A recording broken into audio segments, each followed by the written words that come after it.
Ce qui est important chez les pompiers, c'est d'avoir une vision tactique des choses. C'est pas le tout d'envoyer, vous avez un bus qui s'est pris un platane, vous envoyez toute la caserne, puis c'est là que l'usine elle pète à côté, vous avez dépoilé complètement le centre de secours. Donc il y a toute une gestion tactique des interventions qui doit être faite. Voilà, une organisation. C'est de l'armée, c'est du football américain, c'est tout ce que vous voulez en même temps. Et au niveau de l'infrastructure informatique, alors les caractéristiques que ça implique, c'est... Tout doit être redondé. Par exemple, la téléphonie, l'arrivée 18, c'est double fibre optique par deux plaques France Télécom différentes. Au niveau de l'informatique, là on est en train de revoir toute notre infrastructure justement du cœur de réseau pour apporter vraiment une plus grande résilience. On veut vraiment... La migration vraiment des commutateurs du centre, c'est ça? Oui, on va passer sur le type data center avec plus de spanning tree, plus de perte de connexion.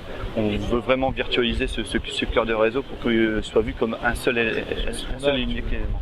On est actuellement au niveau 3 avec de la haute dispo au niveau de nos firewalls. Voilà. Les firewalls, donc c'est très important pour nous. On aime très peu externaliser. On aime faire tout chez nous. Donc si c'est du cloud, ça sera du cloud privé chez nous. Parce que tout simplement, imaginez, vous avez une rupture de lien, vous devez avoir accès à votre logiciel métier, à vos fiches. On ne peut pas se permettre de mettre ça sur la pâture. D'autant plus qu'on fait des dossiers, je pense par exemple au plan de prison, fichier TAR, c'est des données très sensibles qui ne peuvent pas se retrouver dans le domaine public. Voilà. Vous identifiez justement dans la sécurité des accès, la sécurité des données elles-mêmes, Les accès doivent être contrôlés. N'importe qui ne peut pas aller sur n'importe quoi, premièrement. Au niveau, donc les données doivent être bien sûr redondées, sécurisées, avec les sauvegardes, plan de reprise d'activité, plan de continuité d'activité.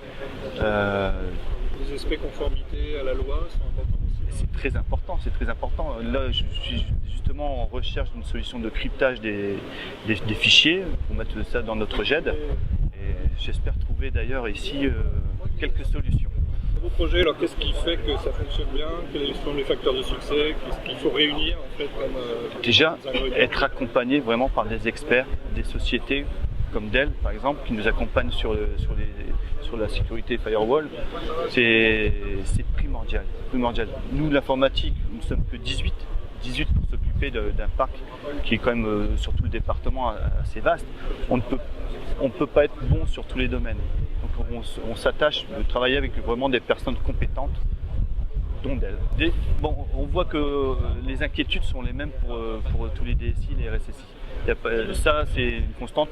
On parle du BIOD, je pense que tout le monde a les mêmes problématiques.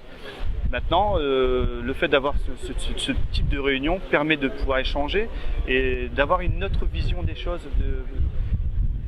Le fait d'échanger apporte beaucoup de choses, beaucoup de solutions. Je pense qu'en revenant la semaine prochaine au travail, on va pouvoir s'attaquer à différents sujets. Les du Pas-de-Calais ont vocation à intervenir sur le Pas-de-Calais, mais viennent en renfort des départements limitrophes, comme le Nord ou la Somme.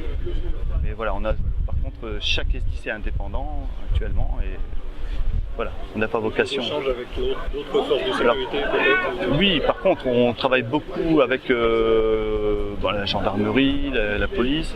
On travaille sur le même réseau radio qui est en Tarès. Maintenant, sur les échanges de données, petit à petit, on est en train de voir pour donner accès à nos informations. Je vais vous donner un cas de figure, c'est par exemple l'accès à nos cartes géographiques, où par exemple nous on met des points d'eau. On a signé des accords avec des opérateurs d'eau pour apporter des informations et nous les retourne dans l'autre sens. C'est du gagnant-gagnant. Voilà. On est dans le code data en l'occurrence ou ça reste quand même. Et généralement, c'est plus des conventions signées entre les sociétés et nous. Ils nous donnent accès à leurs infos et nous on les complète parce que comme on a une présence terrain, on peut relever les choses. Je vais vous donner une dernière expérience et on a signé des accords avec des sociétés pour les mises à jour cartographiques pour les GPS, puisque les ronds-points, les choses qui se créent dans une commune, les sapeurs-pompiers le voient tous les jours et font remonter l'information. Voilà. Au niveau peu de votre expérience avec Dell. Donc, vous aviez d'abord acquis des firewalls SonicWall ou vous étiez déjà... Ça fait 10 ans que je suis avec SonicWall. Je n'ai pas l'intention pour l'instant de changer parce que c'est un très très bon produit qui était fiable. Je n'ai jamais eu aucun problème avec ces produits-là. J'ai fait toute la gamme. J'ai commencé par les Pro 200, 230, les 4000. Là, on est sur les NSA 5005 et pourquoi pas la nouvelle gamme qui vient de sortir. Et ce qui m'a surtout plu dans ce produit, c'est une interface hyper conviviale, vraiment simple à configurer et efficace. Et à chaque fois, on a des nouvelles choses qui viennent en complément et c'est pour ça qu'on suit le mouvement à chaque fois.